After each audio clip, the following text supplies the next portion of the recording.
Hello again, Brian Holer here, Bible teacher and pastor at New Hope Community Church. I want to pick up where we left off. We were in Genesis chapter 1. We've already talked about how God stepped into chaos voluntarily in order to create shalom. And today what I want to do is I want to look at Genesis chapter 1, verse 26. Again, I'm using the website blueletterbible.org. I am using the New American Standard Version of the Bible, and I've got this check mark here for Strong's. And so as we pull up a verse, we can see every individual word and look deeper into that if we'd like. So Genesis 1:26 said, "Then God said, let us," in a reference to the Trinity, "make man in our image." So I want to look at this word image here. And if we click on this, we're going to get that the word in the original language is tselem. Now, let's just pause for a moment and recognize that Moses is the one who's writing the book of Genesis. Moses comes out of the Egyptian culture. And so in the Egyptian culture, we need to ask the question, what did image mean to them? When you say that God made man in his image, let's take an example of an Egyptian culture. Here's a statue that has probably one of the most famous pharaohs, is Tutankhamun, and he is standing next to the god of Amun. Now, if we look at the name Tutankhamun, and I've already looked it up online here, we see that Tutankhamun means the living image of Amun. So, in the Egyptian mindset, the pharaoh is the one who is in the image of the god. Okay, so the person who is at the top of society, the most powerful, the most wealthy, and that is why uh, they are matched up with the image of God because of power and wealth, royalty. Um, so the difference when we open up Scripture is that God says, let us make man, all mankind, men and women, let us create man in his image. Let's make him in our image.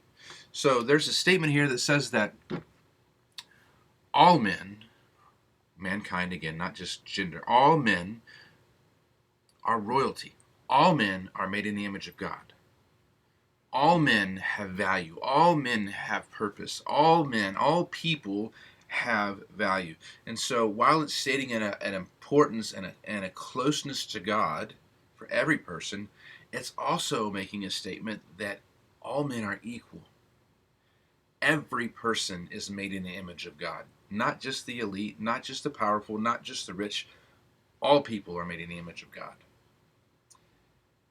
One more thing I want to point out with this is here's some imagery of some of the Egyptian gods. So the idea that in Egypt, if you wanted to know what this god, a particular god, did, you could look at them and get an idea. And so if we looked at Sobek here, and he's got a crocodile head.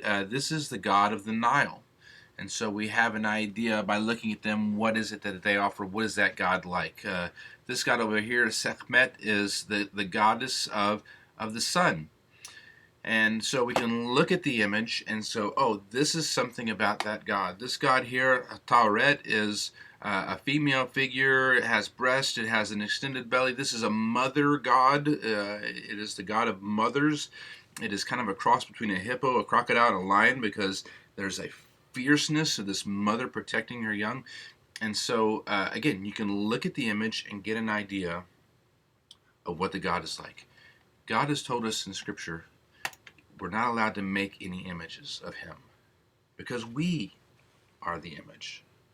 And so, if people want to know what our God is like, what they should be able to do is come and see us. How do we treat them? How do we reflect God? How is it that when people talk to us and we talk to people, are we representing God well? Are we showing the love and the truth and the compassion, pointing the direction to salvation the way that our God does? I hope this challenges you to realize the high regard that God puts upon you, the way that God sees you. I hope this challenges you to say, oh, every interaction that I have this week, I am representing God. It's as if someone has stepped into the temple and wants to see what my God looks like, and they're going to look at me, and this is the only way that they're going to see God, is how I react. Certainly, we want to point them to Scripture and to the message of Jesus, but some people, the only gospel they're ever going to read is how we respond to them. Hey, God bless. Thanks for tuning in, and God willing, I'll do some more soon.